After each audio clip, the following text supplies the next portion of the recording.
தமிழ்பேதை ஒருங்கிணைந்த ஒன்றியத்தின் சார்பாக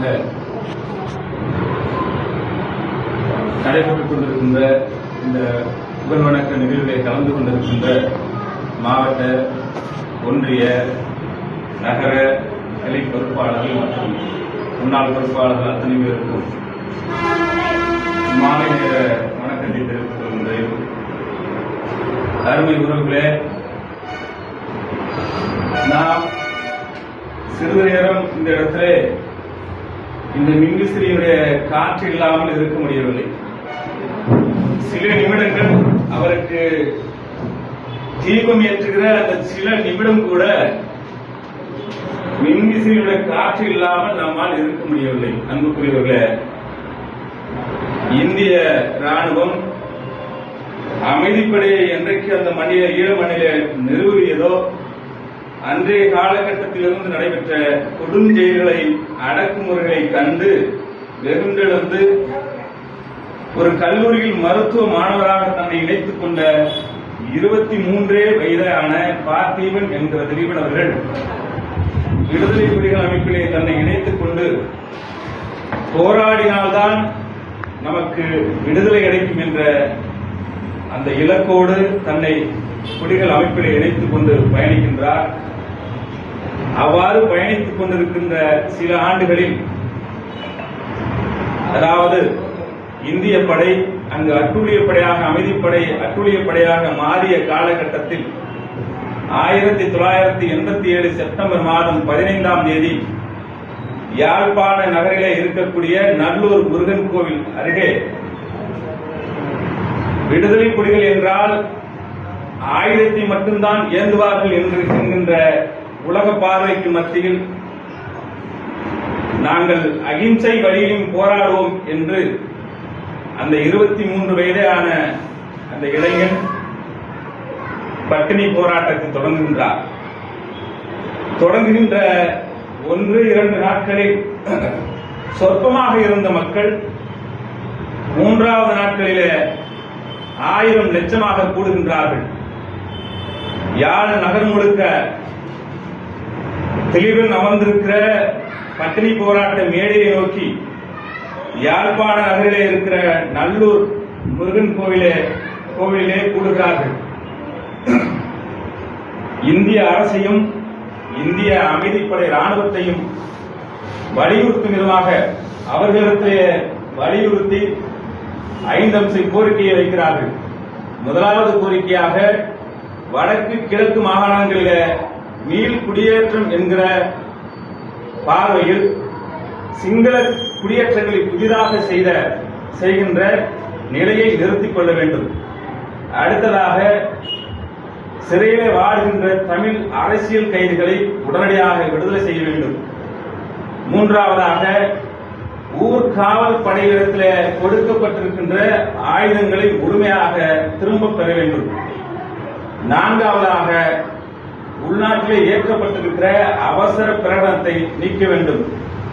ஐந்தாவதாக தமிழக மண்ணிலே புதிதாக உருவாக்குகின்ற காவல் நிலையங்களை உடனடியாக அப்புறப்படுத்த வேண்டும் என்கிற 5 அம்ச கோரிக்கைகளை வலியுறுத்தி தனது பட்டினி போராட்டத்தை துவங்குகின்றார். அன்புக்குரியவர்களே, 2 நாட்கள் 3 நாட்கள் நகர்கின்றது. 3வது நாட்கள் தண்ணீர் குடிக்காமல் அவர் சிரமப்படுகிறார் என்பதை அறிந்த மக்கள் மேடைக்கு அருகே சென்று, தம்பி, நீங்கள் தண்ணீராவது அருந்துங்கள் என்று கேட்கிறார்கள்.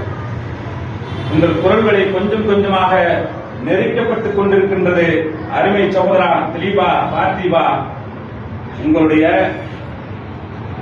உங்களுடைய போராட்டம் நிச்சயமாக வெற்றியடையும். அதனால் நீங்கள் தண்ணீரையாவது பருகுங்கள் என்று சொல்கிறார்கள். அவர் உடனே சொல்கிறார், என்னை தண்ணீரோ உணவோ அருந்த உண்ண வற்புறுத்துகிறீர்கள் என்றால் அது என்னை அவமானப்படுத்துகின்ற செயலாக நான் உணர்கின்றேன். தயவு செய்து ஒருபோதும் என்னை வற்புறுத்தாதீர்கள். தண்ணீர் குடிக்க வேண்டும் என்றோ உணவு உண்ண வேண்டும் என்றோ என்னை வற்புறுத்தாதீர்கள் என்று உறுதியாக தன்னுடைய கொண்ட கொள்கையின் மாறாக வலியுறுத்துகின்றார் மக்களிடத்திலே. 4வது நாட்கள் நகர்கிறது.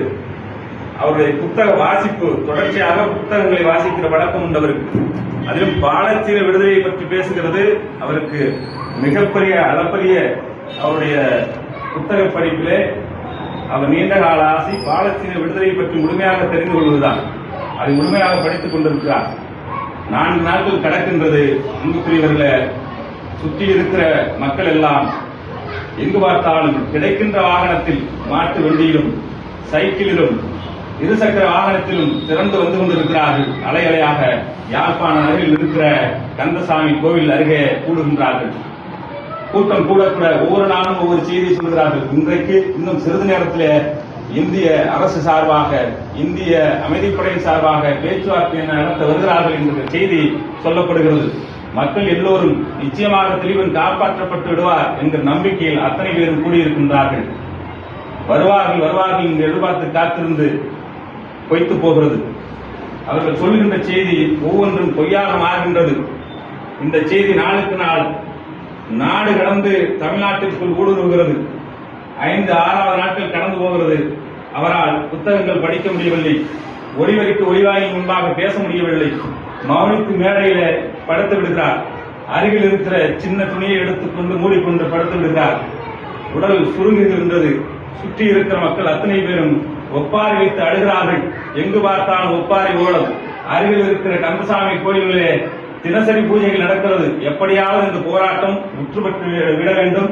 நிச்சயம் சகோதரன் பார்த்திபன், திலீபன் உயிரோடு வந்துவிட வேண்டும் எங்களுக்கு என்று எல்லோரும் வேண்டுகின்றார்கள். வேண்டுகின்ற ஒவ்வொரு பொருட்களையும் அவர் காலையிலையும் சுற்றி அவர் மேடையில கொண்டு வந்து சுற்றி வைக்கிறார்கள். பொதுமக்கள் அலையலையாக திரள்கிறார்கள். 8-9 நாட்கள் ஆகின்றது. அன்புக்குரியவர்களே, தமிழகத்திலே போராட்டம் ஈடுகொண்டு எழுகின்றது. வீதி எங்கும் கூட்டம் கூட்டமாக தமிழகத்திலே எழுகின்றார்கள். பெருமளவிலே இங்கு போராட்டங்கள் நடக்கிறது. 10வது நாள் நெருங்குகின்றது. அன்புக்குரியவர்களே, சுய நினைவை இழந்து அருமை சகோதரன் அன்புக்குரியவன் சுய நினைவை இழந்து அந்த மேடையிலே தன் உடம்பிலிருந்து சிறுநீர் போவது கூட தெரியாமல் அந்த மேடையிலே கிடைக்கின்றார்.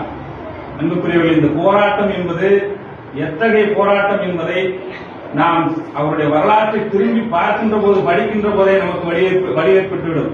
அன்றைய காலகட்டத்தில் ஆயுதத்தை மட்டும் ஏந்தி போராடி கொண்டிருந்த விடுதலை போராட்ட வாழ்விலே அஹிம்சா வழியிலே தன்னை 10வது நாள் 11வது நாள் கடத்துகின்றார். அப்படியும் இந்திய அமைதிப்படையோ இந்திய அரசோ ஒருபோதும் நாம் வைத்த அந்த 5 அம்ச கோரிக்கைக்கு பிடிபடுப்பதாக இல்லை.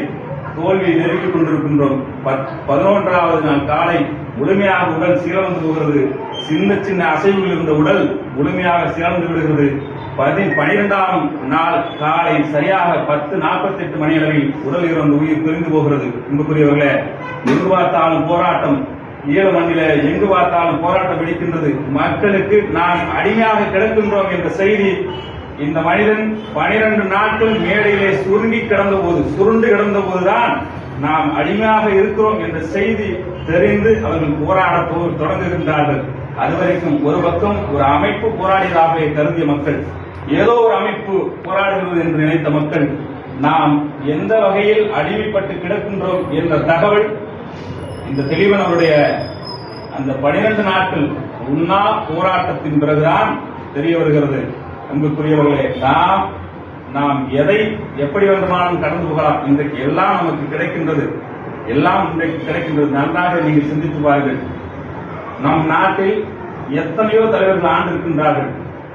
இன்றைக்கு யாராவது ஒரு நாள், இன்றைக்கு கருணாநிதியின் பேரை யாராவது சுட்டுகின்றார்களா? பிள்ளைகளுக்கு கருணாநிதி பேரை இன்றைக்கு யாராவது சுட்டுகின்றார்கள்? இந்த மண்ணில் 40 ஆண்டு காலம் ஆட்சி செய்திருக்கிறார்கள். ஜெயலலிதாவின் பெயரை யாராவது சுட்டுகின்றார்களா? சிந்தித்து பாருங்கள், பார்க்கலாம். 37 ஆண்டுகள் இறந்து கடந்து விட்டது. இன்றைக்கும் தமிழகத்தில் திலீபன் என்கிற பெயரை பிள்ளைக்கு சூட்டுகின்றார்கள். திலீபன் என்கிற பெயரை சூட்டுவதற்கு இந்த மண்ணிலே காரணம் இந்த மனிதனுடைய இந்த 12 நாட்கள் போராட்டம். அவன் ஆயுதம் ஏந்திய போராட்டத்தை கூட நாம் கடந்து விட்டோம். அந்த 12 நாட்கள் அவன் எடுத்த போராட்டம் உலகம் முழுவதும் பரவி இன்றைய நாள் வரைக்கும் பிறக்கின்ற குழந்தைகள் பாதி பேருக்கு திலீபன். 90களில் பிறந்த குழந்தைகளுக்கு தமிழ்நாட்டில் அதிகபட்சமாக திலீபன் என்கிற பெயரை சூட்டியிருக்கிறார்கள். நாம் எல்லோரும் நினைக்கின்றோம், திலீபன் என்ற பெயர் எப்படி தமிழ்நாட்டிற்கு வந்தது என்று. இந்த மனிதன் 23 வயதான இளைஞன் நமக்கு கொடுத்தது. அந்த வயதில் எல்லோருக்கும் போல கனவு இருந்திருக்கும், கற்பனை இருந்திருக்கும், நான் மருத்துவராக வேண்டும் என்ற கனவு இருந்திருக்கும், காதல் இருந்திருக்கும். தன் பெற்றோர்களுக்கு நல்ல மகனாக இருக்க வேண்டிய கனவு கற்பனை எல்லாம் இருந்திருக்கும். எல்லாவற்றையும் தொலைத்துவிட்டு ஒரு மனிதன் 23 வயதிலே ஆகப்பெரும் போராட்டத்தை நடத்தி உலகிலேயே இவன் உண்ணாவிரதம் இருந்தது போல் எவனும் இருக்கவில்லை. தான் எச்சில் நீரை கூட உமிழ்க்காமல் உள்வாங்காமல் அடைந்து போன மாவீரன் தியாகதேவன் தெளிவன் அவர்களுடைய நினைவை நாம் இந்த இடத்திலே போற்றுவது மட்டுமல்ல, அவர் விட்டு சென்ற பாதையில் நாம் சரியாக பயணிப்பதே அவருக்கு செய்கின்ற ஈகையாகும், அவரை போற்றுகின்ற தருணமாகும். அதனால் ஏதோ வந்தோம் கலைந்தோம் என்று இல்லாமல் அன்புக்குரியவர்களே, நாம் முயற்சி பயணிக்கின்ற உறவுகளே, பொறுப்பாளர்களே, அவர் விட்டு சென்ற பாதையில் அவரை உள்வாங்கி நாம் அர்ப்பணிப்போடு செயல்படுவோம், ஒற்றுமையாக செயல்படுவோம் என்று கூறி வாய்ப்புக்கு நன்றி கூறி விடைபெறுகிறேன். நன்றி, வணக்கம். நாம் தமிழர்.